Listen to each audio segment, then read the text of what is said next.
조선일보를 모르는 사람은 없습니다. 그 서울 광화문 광장에서도 가장 돋보이는 건물, 조선일보사 건물입니다. 조선일보는 신문과 텔레비전, 더구나 광고 대행사와 심지어 코리아나 호텔까지 보유하고 있는 기업입니다. 하지만 우리 사회에는 조선일보와 함께 조선투이가 있습니다. 조선일보가 감추고 싶어하는 조선투이의 진실, 지금부터 살펴보겠습니다.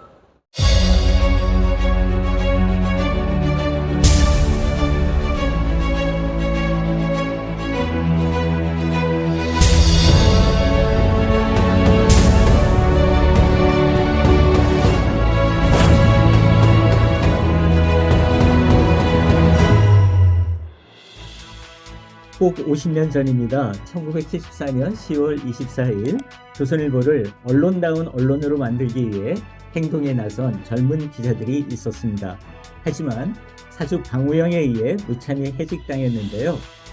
50년이 흐른 오늘 이 순간까지 그 기자들은 언론 자유의 깃발을 내리지 않고 있습니다. 조선자유언론실천투쟁위원회를 조직해서 활동하고 있는데요.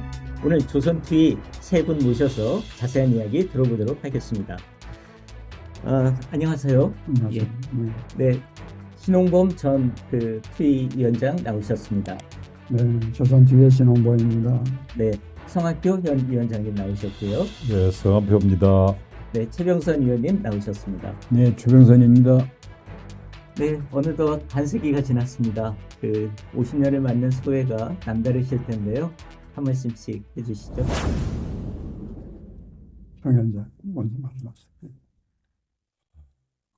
50년이라는 세월이 30대에서 지금 80대로 되어버렸는데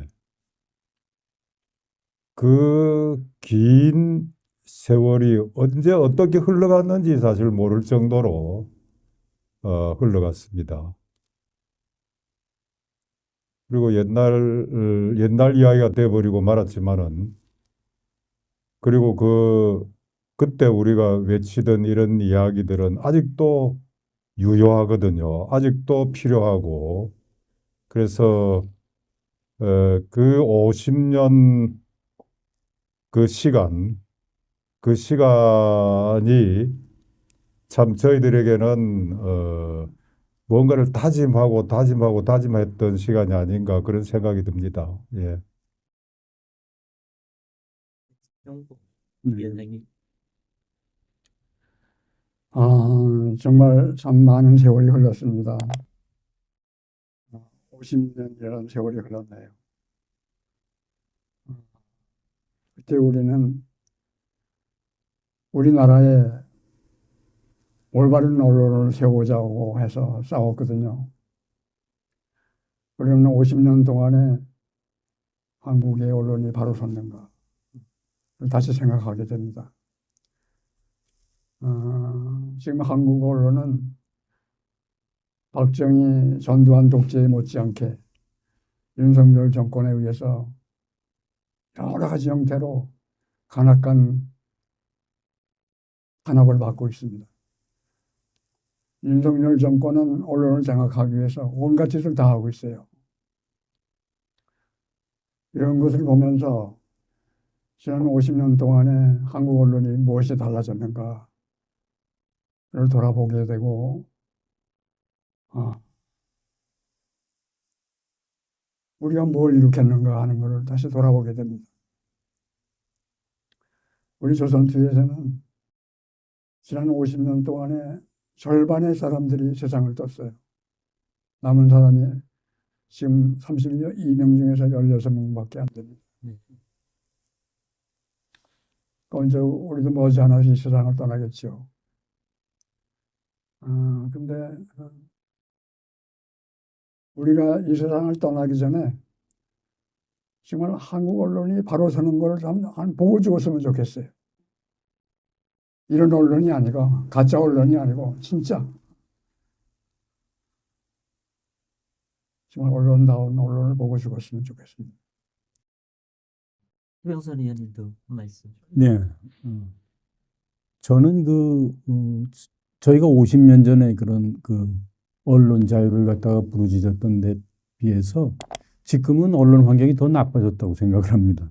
네. 예, 옛날에는 반성하고 고쳐라, 그리고 언론 자유를 더 보장해라 이렇게 얘기를 했는데 지금은 일부 언론, 특히 조중동 같은 조선중앙일보 같은 이런 언론을 폐간해야 세상이 좋아진다. 이런 주장을 하고 있어요. 그러니까 옛날보다 더 나빠진 게 틀림없습니다. 예, 저는 좀 그렇게 생각이 되네요. 예. 네. 세 분으로부터 그 50년을 맞는 소회 들어보았는데요. 그러면 그 50년 전으로 돌아가 볼까요? 그때 그 조선일보 젊은 기자로 활동하고 계실 때인데요. 그때 그 지금 많은 사람들이 조선일보가 코리아나 호텔을 책관으로 짓고 그리고 삼선 개헌 때는 박정희를 또 찬양하는 뭐 십자가를 지었다는 등 이런 식의 보도를 했다고 이야기하고 있습니다. 당시 그때 조선일보 젊은 기자로 활동하고 계셨을 텐데요. 당시 편집국 분위기 기자들은 어떤 그 생각을 하고 있었는지 궁금합니다. 뭐 제가 할까요? 보통 기자들 제가 그때 조선일보 들어간 지 몇 년 안 됐으니까 일반 좀 그 후배 기자들, 좀 젊은 기자들은 사실은 그 내용을 잘 몰랐습니다. 잘 모르고 있었는데 저는 이제 정치부에서 근무를 이제 뭐 덕택에 탓인지 덕택인지 모르지만은 덕택에 조금 알았어요. 말하자면 동아일보가 그 조선일보 조선 고려한 호텔 차관을 얻어서 짓게 되는 이런 걸 동아일보가 적극적으로 보도하지 않게 하기 위해서 정치부 기자 선배들이 상당히 고심하고 노력을 좀 했다는 이야기를 개인적으로 그 불평과 그 하소연을 들은 적이 좀 있었거든요. 그래서 지금 기자들이 이런데도 이용이 되고 있구나 하는 그런 생각을 한 적이 있었네요. 이제 생각하니까. 예. 네. 다른 분들도 말씀해 주시죠. 예.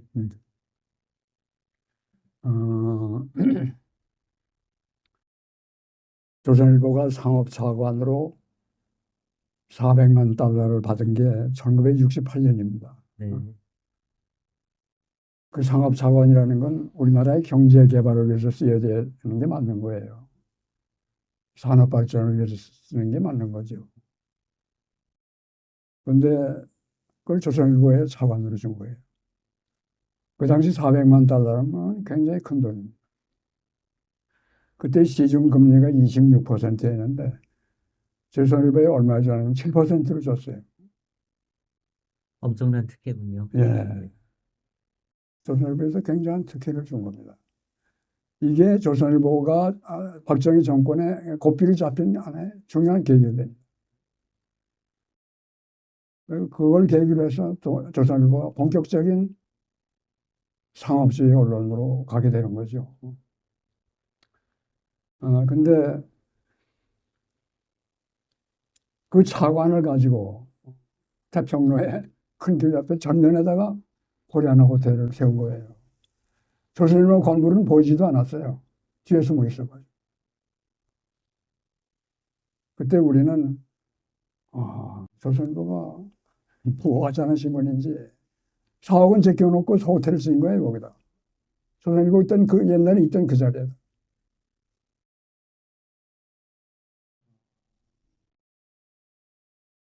근데 1960년대에는 한국의 언론이 상업주의 시대로 들어가는 시대라고 봅니다. 근데 그 첫 계기가 중앙일보가 창간된 거예요. 중앙일보가 창간되면서 언론 간의 기업 경쟁이 많이 일어나고 그래서 1960년대 한국은 8% 내지 10%의 경제 성장을 이룩했다고 해요. 근데 언론은 그 60년대에서 70년, 10년 사이에 20% 양적 성장을 한 겁니다. 조선일보의 상업차원 400만 달러 받은 거는 언론사에서 굉장히 중요한 사건입니다. 의원님, 뭐 덧붙일 말씀 없네. 그렇습니까? 예, 네, 잘 예. 알겠습니다. 네. 네, 그래서 이제 결국 그 신홍범 위원장님 말씀하신 대로 이제 조선일보는 박정희 정권과 유착을 했고, 박정희 정권이 계속 집권을 해야 차관을 또 계속 받을 수 있었을 테니까요.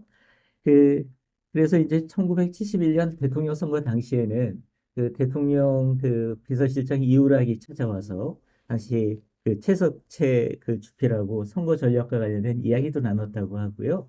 그러면서 이제 그런 얘기가 있더군요. 최석채 주필이 이우락 비서실장한테 이번만 나가고 더 이상은 이제 마지막이다. 이렇게 이야기를 하라. 근데 실제로 박정희가 이제 그렇게 이야기를 했어요. 이제 우리 다 아는 사실이지만 약속 지키지 않고 유신 체제로 들어갔고요. 위에서 이제 그런 식의 그 야합을 하는 상황에서 이제 젊은 기자들은 뜻 있는 기자들은 그 편집국에서 정보기관이 중앙정보부가 이렇게 출입하는 것에 큰 그 문제의식을 느꼈고 드디어 이제 자유언론 실천 선언을 하지 않았습니까? 그때 기자들의 참여도는 어떠했는지요? 당시 10월 24일 상황을 좀 설명해 주시죠. 12자 자유언론 실천 선언은 어느 날 갑자기 돌발적으로 터진 사건이 아닙니다. 1964년에 언론윤리위원회법이라는 걸 만들었거든요. 언론윤리위원회법은 1963년에 한일회담을 반대하는 학생들의 데모가 대대적으로 일어났는데 이걸 언론이 대대적으로 보도하니까 그걸 통제하려고 해서 만드는 게 언론윤리위원회법입니다. 근데 이 법을 만들어 놓고 유보를 했어요. 그걸 실행을 못하고. 근데 그게 그 언론윤리위원회법의 그림자가 계속 지배를 한 거예요. 그냥 본격적으로 그 언론 탄압이 시작된 건 전 1967년, 64년이라고 보고요. 네. 그 후에 1967년 6대 대통령 선거를 앞두고 중앙정보부원이 조선일보에 출입하기 시작했어요. 이 편집국장 옆에 의자가 있었는데 거기 앉아가지고 오늘은 무슨 기사가 나가느냐, top 기사가 뭐냐, 내용은 어떤 내용이냐, 시골가를 다 묻고 거기서 이건 안 됩니다. 이거 넣으십시오, 빼십시오. 이렇게 해서 언론 탄압이 본격적으로 시작이 된 겁니다. 그래서 이걸 참을 수가 없고 그래서 이제 그 언론 탄압 때문에 신문이 망가져 버리고 중앙정보부에서 기사를 넣어라 빼라 하니까요. 그 신문입니까 그게? 그래서 1971년 5월인가 동아일보 기자들이 언론자유 선언하고 조선일보 기자들도 언론자유 수호 결의를 했어요. 그리고 73년에 11월에 또다시 했습니다. 그래서 선언을 해서도 언론이 달라진 게 없으니까 또다시 한 거예요. 그래서 언론자유 선언을 결의를 여러 차례 했음에도 불구하고 언론이 달라지지 않으니까 이건 이대로 둘 수는 없다. 우리가 결의만 할 게 아니라 언론자유를 실천하자 해가지고 터진 게 10월 24일 자유언론 실천 선언입니다. 네. 네. 1974년이라는 해가 조금 이제 좀 주목해야 될 해라고는 생각이 듭니다. 저희들이 뭐 언론 자유 뭐 선언하고 뭐 수호 선언 뭐 실천 선언하고 뭐 이러는 게 사실은 70년대 초부터 연례 행사처럼 있었거든요.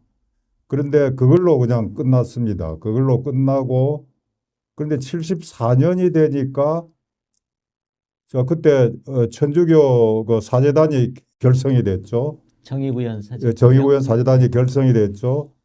그런저런 그 분위기가 어떤 그 박정희 독재 정권에 대한 그 아주 저항적인 분위기가 상당히 팽배해지고 있던 해였던 것 같습니다. 74년이. 그리고 그런 어떤 분위기가 언론계 집중적으로 이제 언론계에서 집약되는 게 12사였는데 왜 10월 24일로 우리가 다 같이 다 그래도 해가지고 했는지 하는 거는 자유로자 선배들이 이제 이렇게 서로 연결이 된 것 같은데 그건 저는 거기까지는 잘 모르지만 어쨌든 12월 24일 날 전 신문이 다 일어났거든요. 뭐 앞뒤 가리지 않고 그냥 막 일어나는데 저희들이 이제 아주 그게 특징적인 거는 선언하고 끝났던 그 과거의 선언과는 달리 일단 그 선언했다는 사실 그걸 선언문 자체를 신문에 보도하는 이제 일이 일어난 겁니다. 그래서 그것 때문에 막 농성을 하고 해가지고 저희들이 12사 선언이 뭐 동아일보도 그러지만 조선일보에도 일면에 이제 그게 선언문 자체가 보도되는 그런 이제 상황이 일어나고 그러면서 언론 자유, 말하자면 언론인들의 어떤 투쟁이 본격화되는 시점이 아니었나 그런 생각이 듭니다. 12사가. 아, 네. 예. 최명선 의원님은 그때 가장 젊은 예, 예. 기자였죠. 예. 아, 그래서 조금 전에 그 분위기 같은 걸 어땠느냐고 말씀하신 것 같은데요. 네. 그때는 편집국의 모든 기자, 예. 그야말로 한 사람도 빠짐없이 전부 다 똑같은 그 심정으로 했어요. 그래서 참 그 기분이 이상한 게 그때 뭐 저 서청원 의원이라고 내가 뭐 네. 집어서 말하면 좀 그런데 서청원 의원이라고 나중에 이제 저쪽에 이제 뭐 박정희 그쪽에 붙어서 굉장히 나쁜 짓을 많이 한 사람 같은데 이런 분까지 전부 다 빠짐없이 나와서 전부 다 그 언론 자유를 외쳤던 게 아주 기억에 좀 남는군요. 아, 네. 그렇군요. 네, 그래서 이제 그 용기 있게 선언을 하셨는데 지면 감시도 나섰다고 알고 있습니다. 그런데 이제 드디어 갈등이 그 폭발적으로 일어났죠. 외부 칼남 때문이라고 했는데요. 알고 있는데요. 그거 좀 자세히 말씀해 주실까요? 네, 10월 24일 날 자유언론 실천 선언을 하고 그걸 신문 지면에 반영하기 위해서 제목이 실천 선언이잖아요. 네. 신문 지면에 반영이 안 되면 무슨 소용이 있겠어요. 그러니까 이걸 신문 지면에 반영이 되도록 실천하자 하는 거예요. 그래서 대책위원회를 만들어서 대책위원회. 이 대책위원회 한 부에서 두 명씩 대표가 와가지고 대책위원회를 구성해가지고 오늘 나가야 될 기사가 빠진 게 뭐가 있느냐. 누가 이걸 빼라고 했느냐. 그걸 모여가지고 토론하고 그랬어요. 그러니까 그걸 지시한 부장은 참 부끄럽죠. 빼라고 합니다. 그렇게 대책위원회 구성해가지고 지면을 개선하려고 노력했는데도 이게 안 되는 거예요. 그때 가장 금기로 되어 있던 게 뭐냐면 제야 인사들 종교계 민주화 요구 그리고 하고 기아 임금 속에서 생존권을 부르짖었던 노동자들의 인권 운동 그리고 고물가 속에서 실질임금이 깎이잖아요. 그런 뉴스. 재벌 기업의 언론 탄압, 노동자 탄압. 이런 중요한 사건들이 나가지는 못한 거예요. 계속 거듭됐습니다. 보도가 될 수가 없었어요. 나중엔 이걸 일단으로도 보도하자고 그래가지고 그걸 우리는 일단벽이라고 불렀거든요.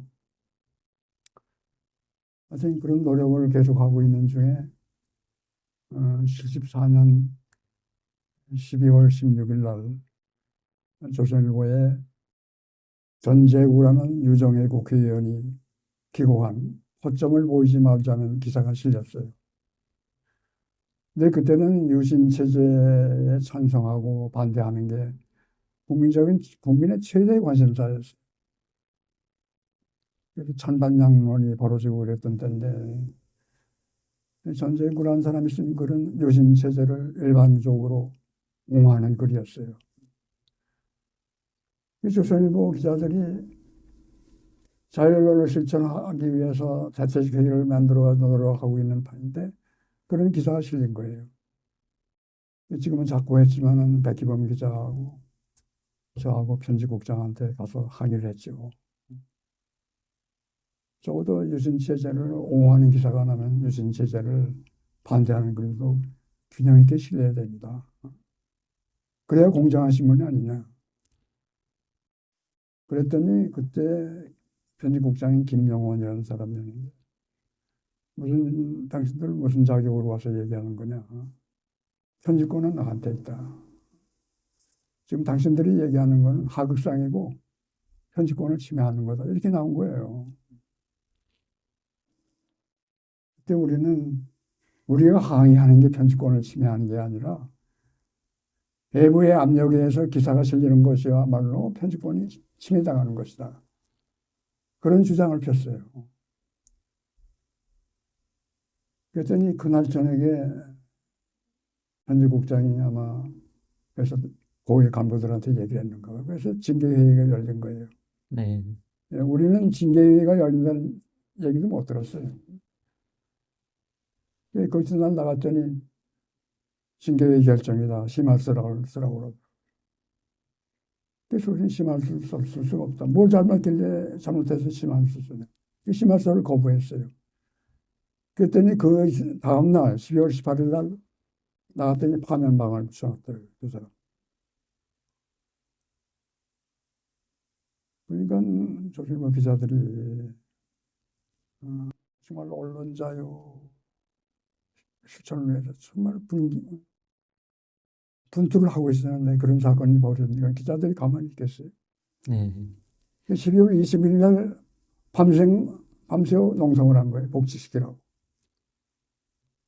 새벽 3시에 그러니까 편집국장 김윤환이 나와가지고 회사 쪽하고 얘기를 해가지고 1975년 3월 5일 창당 기념일까지 복직을 시키겠다. 그렇게 약속을 했어요. 그 약속을 믿고 기자들이 농성을 푼 겁니다. 그런데 결국 약속을 지키지 않아서 이제 제작 거부 투쟁에 들어가신 거죠? 네. 그건 하나의 계기가 됐을 뿐이고 네. 3월 6일 날 조선일보 기자들이 제작 거부 농성에 나선 거는 네. 가장 중요한 거는 언론 자유 아래서 정론지로 만들자는 거였어요. 네. 신문을 올바로 만들어라. 그게 가장 중요한 투쟁의 목표예요. 우리 사건은 하나의 그런 계기를 제공한 것이고. 아, 예. 그래서 제작 거부 투쟁에 나섰을 때, 지금 저 문건을 보면, 방우영 사장이 대응하는 방식이 상당히 격하더군요. 왜 그렇게 격했는지 잘 이해가 안 돼요. 뭐 거의 외부 불순 세력과 결탁되어서 조선일보를 망치려고 한다는 식이던데, 하지만 정말 조선일보를 사랑했던 기자들인데요. 그렇죠? 방우영의 태도 보시고 무슨 생각 드셨습니까?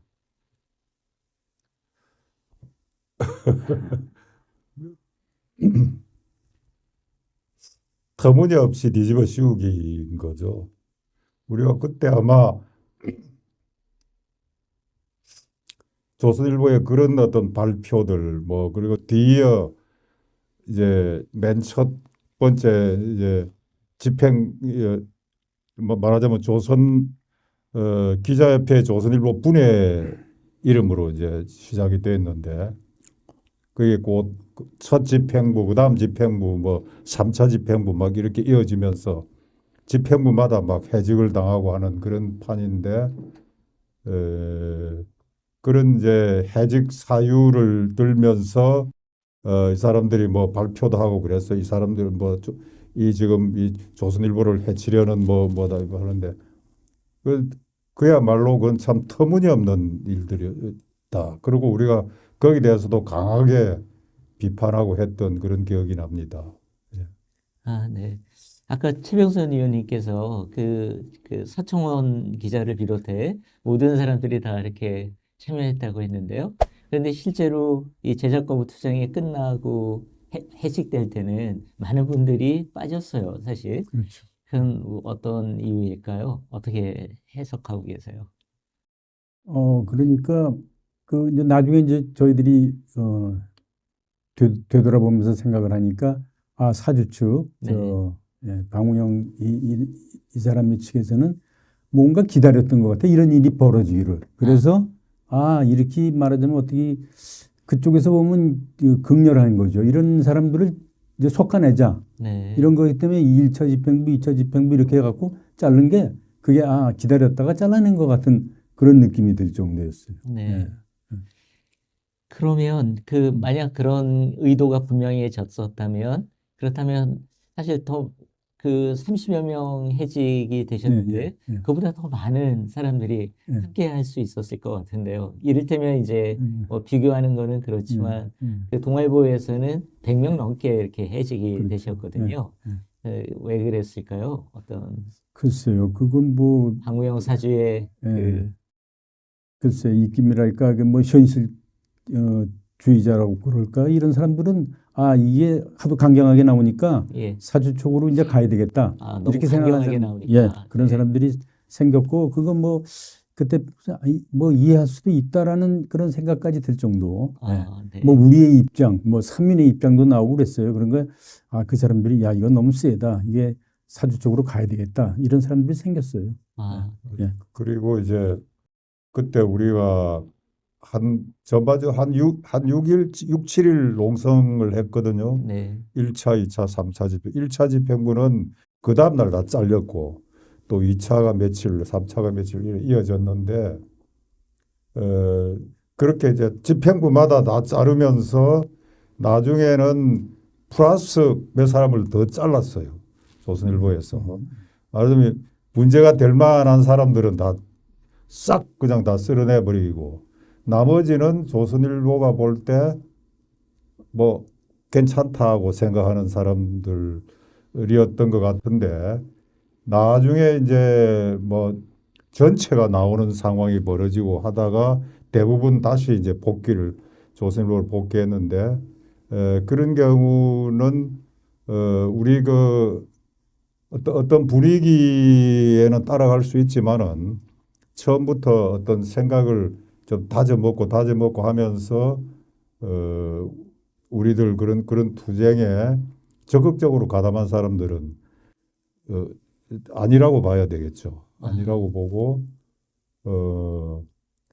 그런 사람들만 빼고는 다 조선일보로 다 복귀시켰습니다. 회사가 네. 나머지 이제 그렇게 남은 사람이 끝까지 이제 남은 사람이 32명이었고 다른 사람들은 다 복귀했죠.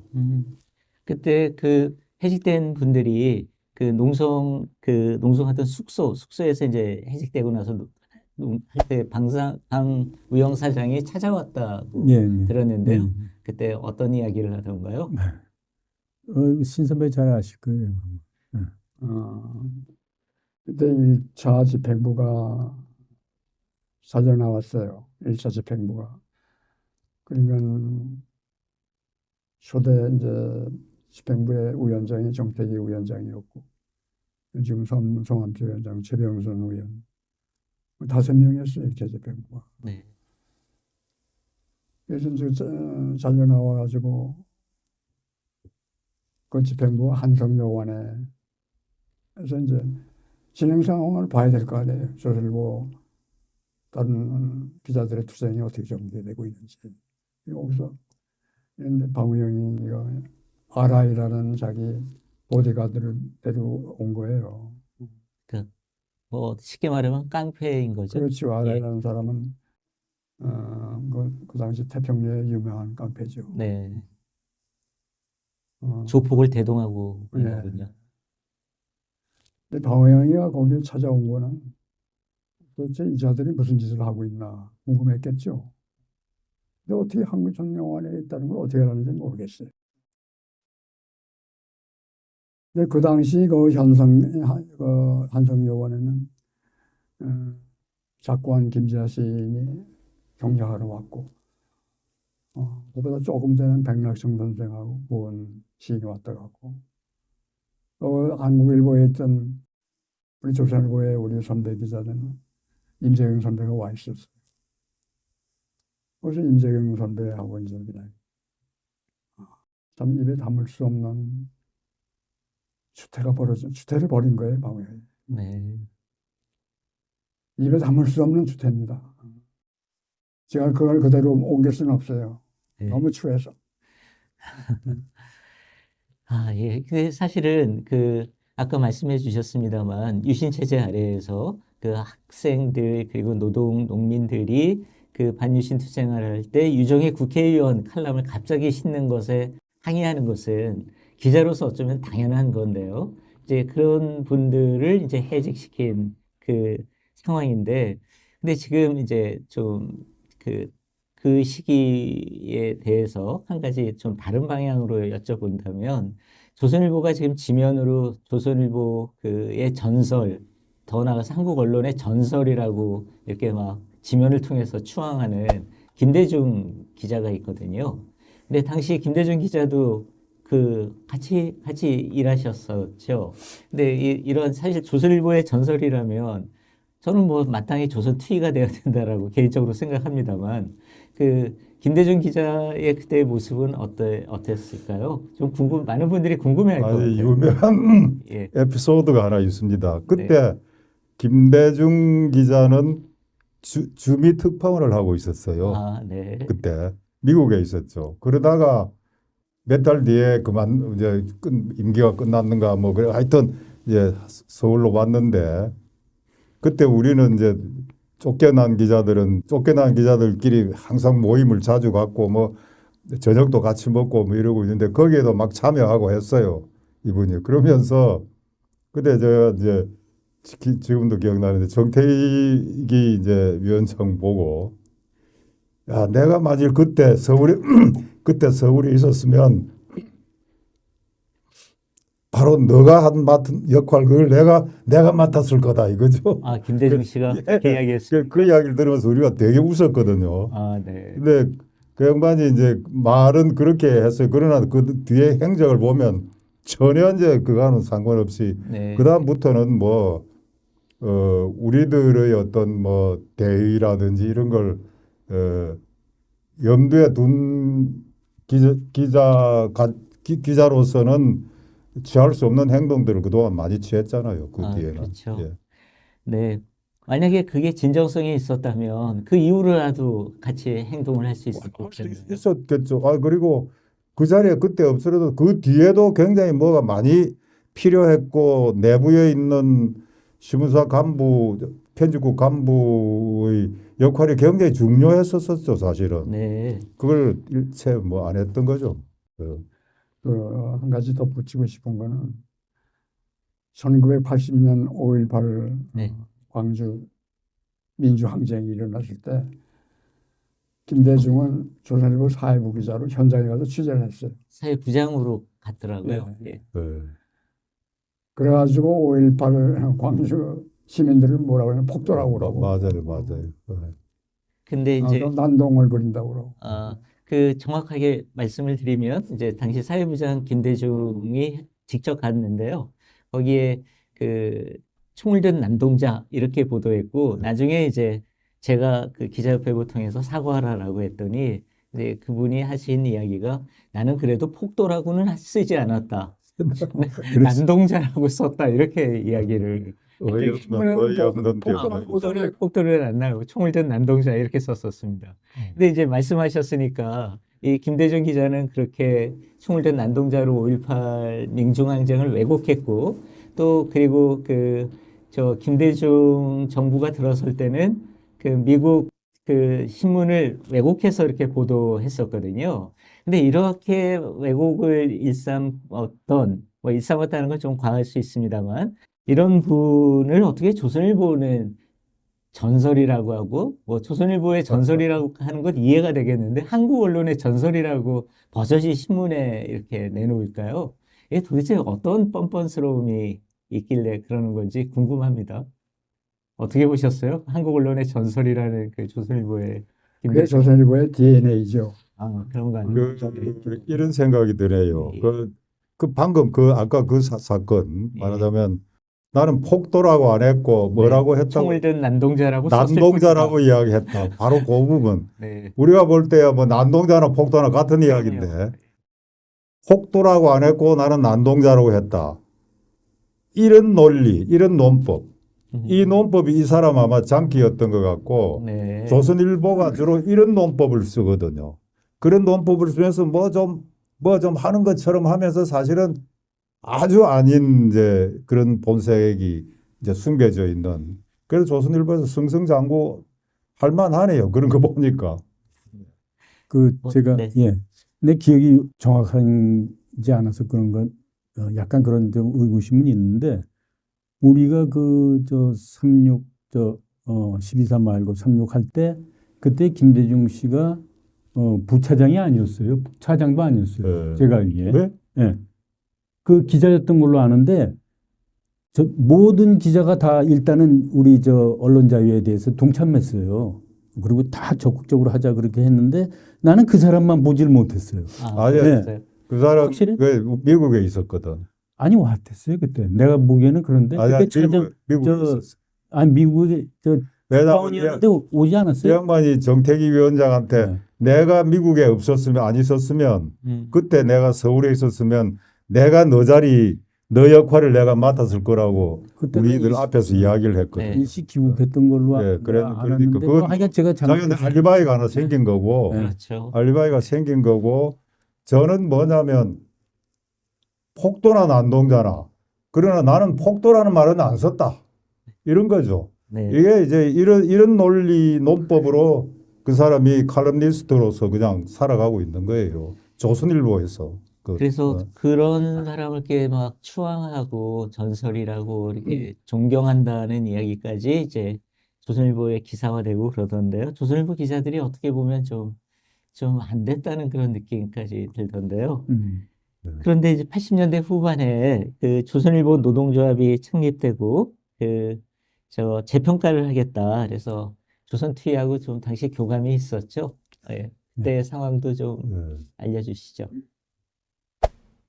그요? 아니 자세히는 구체적으로는 기억이 잘 안 나는데 하여튼 교감이 있고 뭔가 좀 만나기도 하고 했습니다. 그 당시에 위원장 지금 그 위원장이 지금 뭐 언론 뭐 하고 있대요. 언론재단 이사장. 재단이 그리고 그전에는 이사장을 하고 있는데 그 만나고 하면서 뭐 상당히 좀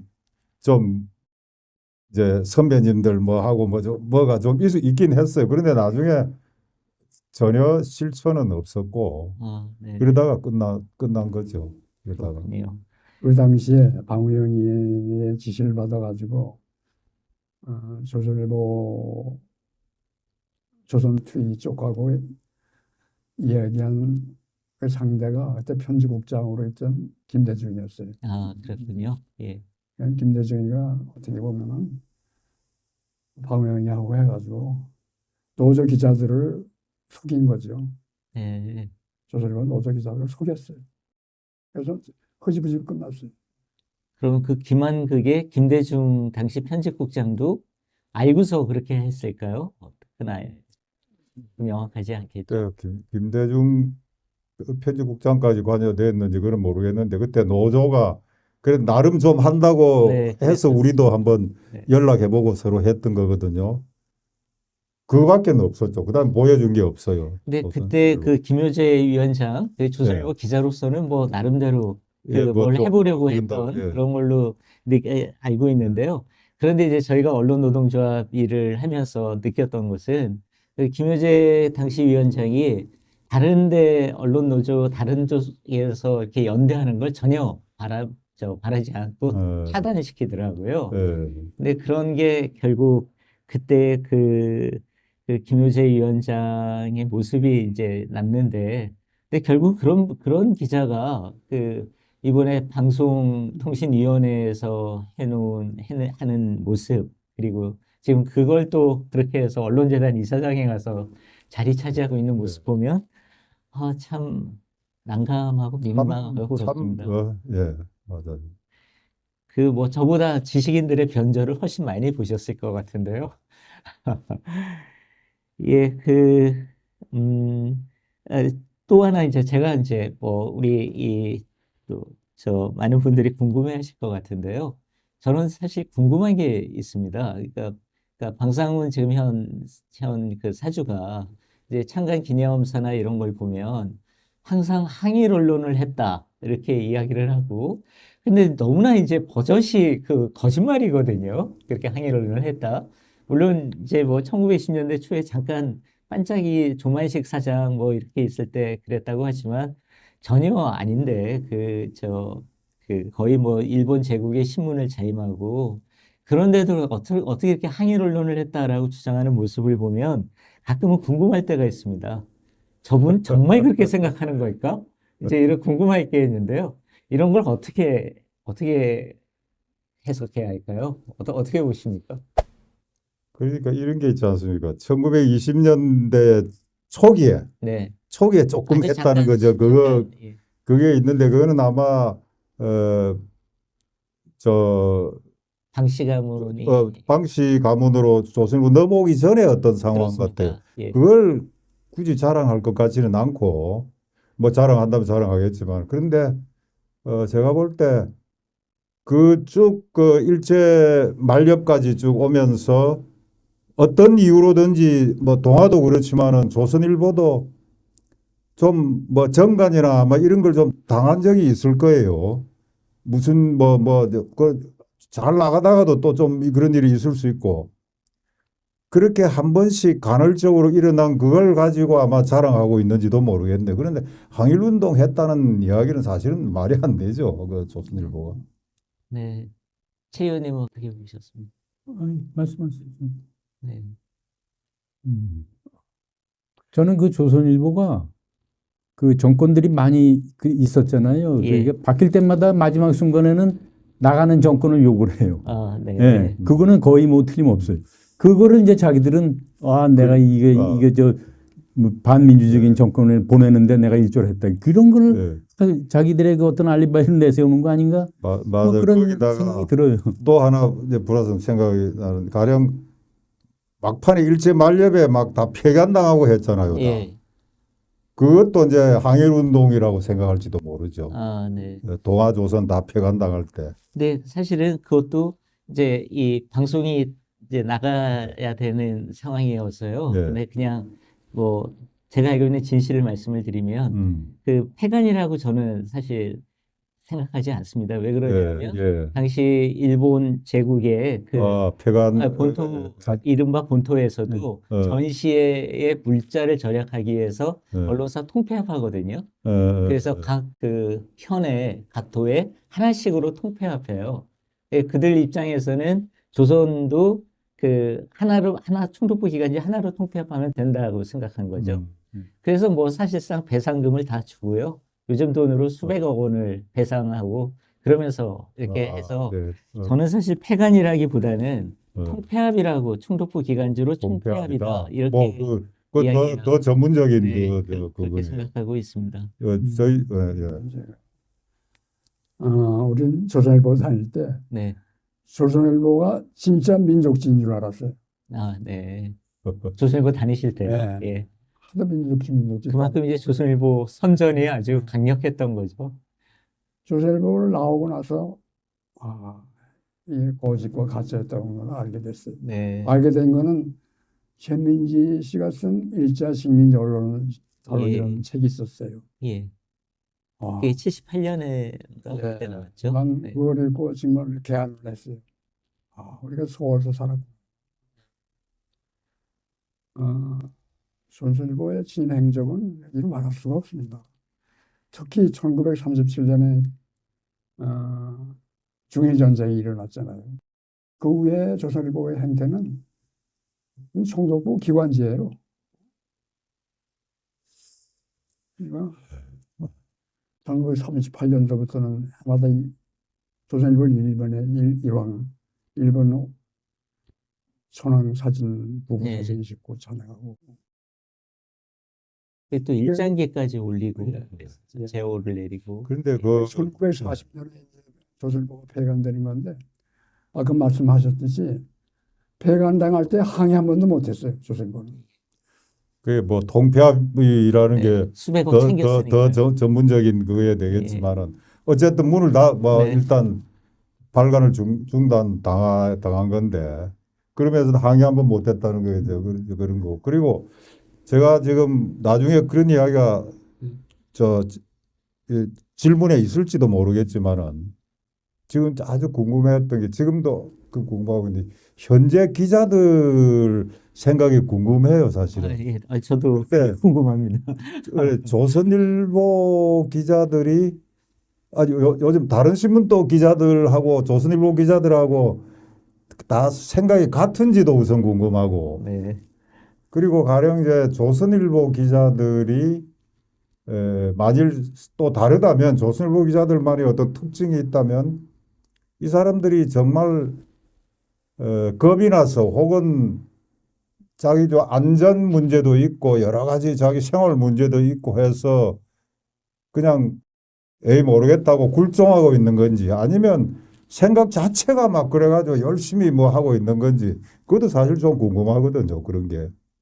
왜냐하면 너무 아주 조용하게 나가고 있으니까. 예, 그런데 이제 항의를 했다는 이야기, 뭐 예, 이제 조선일보에 들어갈 그 기자들이라면 사실 요즘에는 거의 상식이 되어 있어서 다 알 예, 텐데요. 예, 근데 사주가 그런 얘기를 버젓이 하는 것에 대해서 예, 아무 얘기도 안 하고요. 더 이제 제가 충격적인 거는 성한표 위원장님 말씀에 조금 덧붙이면, 예, 그러니까 그 항의를 했다라고 주장한 창간 기념사 그 신문에 예, 그 특집을 내면서 진실의 수호자라고 이렇게 계속해서 자부를 하더라고요. 예. 근데 그 사주 자체가 원천적인 거짓말을 하면서 어떻게 진실의 수호자를 그렇게 기자들이 자임할 수 있는지 정말 저도 궁금합니다. 그러니까 예, 그러니까 항의를 한다 이런 거는 그럴 수 있죠. 뭐 이거는 좀 이렇게 하는 게 좋지 않습니까? 항의할 수 있는데 예,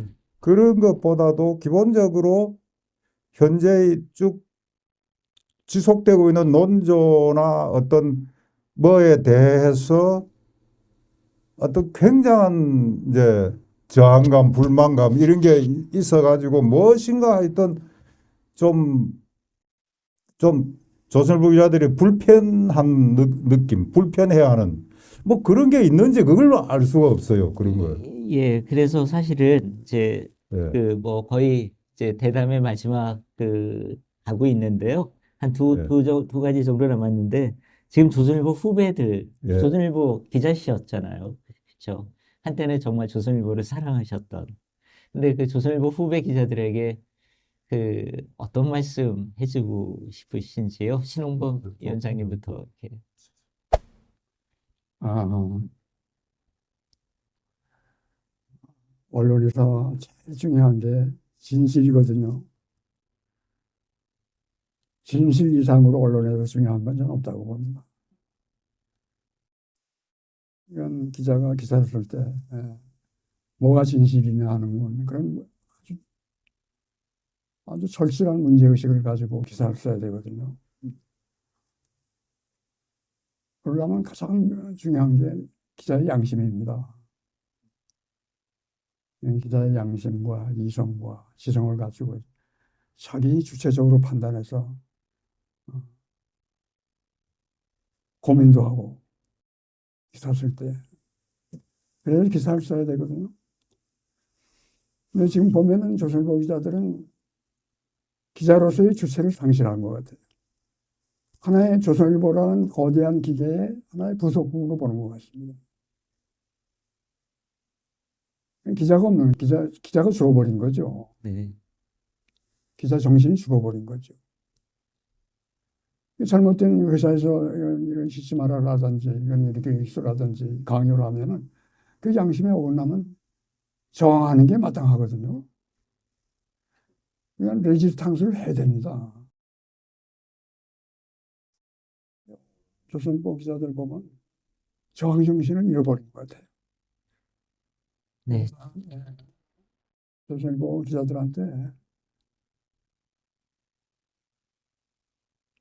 당신 조선일보라는 기계 부속품이 아니다. 독립된 주체적인 난 기자라는 의식을 가지고 저항하면서 신문을 만들어라. 그런 얘기를 하고 싶어요. 네, 알겠습니다. 네, 서원필 위원장님. 그러니까 실제 저항이라는 행동까지 여러 가지 생각, 걱정되어지는 게 많아서 이르지 못했다고 칩시다. 이럴 때면. 그래도 이건 아닌데 하는 생각을 가지고 있는 경우하고 그런 거조차 없이 그냥 내가 잘하고 있다고 생각하고 뭐 그런 데서 아예 생각조차 안 해버리는 그런 경우하고는 많이 다를 거거든요. 그래서 어느 경우인지 정말 조선일보 후배들한테 묻고 싶어요. 네, 조선일보 지금 후배 기자들하고는 전혀 전혀 소통이 안 교감이 되는 없죠. 거죠. 예, 전혀. 왜 노동조합도 있지만 뭐 거의 예. 그 사실상 고용노조가 아닌가 이렇게 생각되고 있습니다. 예. 최병선 의원님은 네, 후배 뭐- 기자들에게 특별히 덧붙일 말이 없는데 저도 궁금해요. 왜 그러는지. 예, 근데 지금 요새 와서 보면은 상당수가 자기들이 하는 게 옳다 해온 게 말하자면 뉴라이트 같은 그런 생각, 네. 친일하고 친미하고 그러는 게 맞는 것 같은데 이건 그러니까 내가 내 양심대로 한다라는 사람도 있는 것 같아요. 예, 예, 속으로 내가 이거 잘못됐다, 틀렸다 하고 있는 사람도 있겠죠. 근데 상당수가 아마 그쪽 길이 맞다라고 하면서 하는 사람들이 있는 거 아닌가 그렇게 생각해요. 예. 그 조선일보가 실제로 그 네. 말씀하신 것처럼 이제 자기들이 옳다는 생각이 이승만에 대한 예, 뭐 이렇게 기념관을 만드는 데 앞장서고 있고 또 박정희 찬양하는 데도 계속해서 앞장서고 있고 그런 것 같습니다. 네.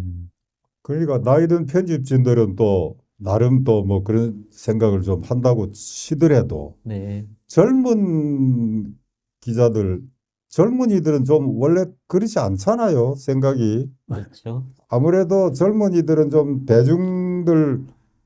대중들의 생각을 닮아 가지고 하기 마련인데 참 젊은이들한테는 젊은 기자들한테 참 이해가 안 되는 부분이 그거예요.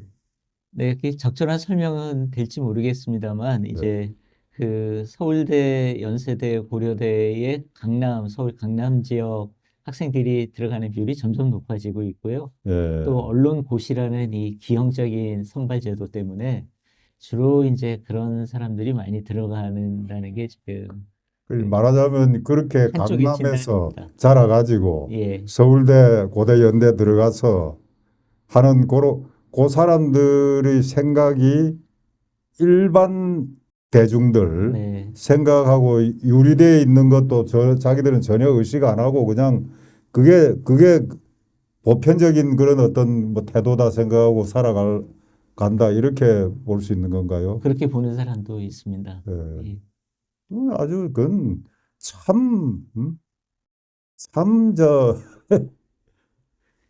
참 젊은이답지 않은 이제 현상이죠. 네. 젊다가. 사실 이런 게 이제 언론노동조합 또 기자협회 이런 데서 풀어야 될 숙제 같은데요.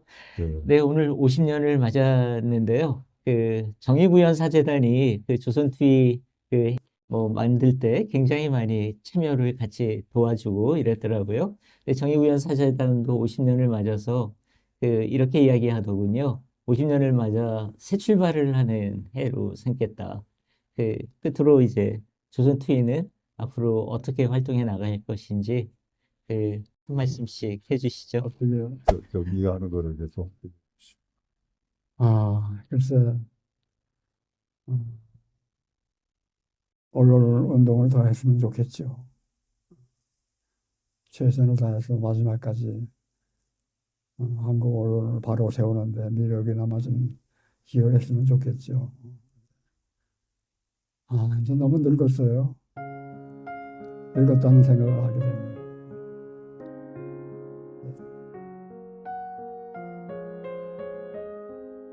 젊은 후배들이 한국 언론을 바로 세우기 위해서 노력하는 거에 좀 미력이나마 뒤에서 좀 도울 수 있으면 좋겠어요. 네, 현 위원장님이신데, 네, 성원표 위원장님. 그러니까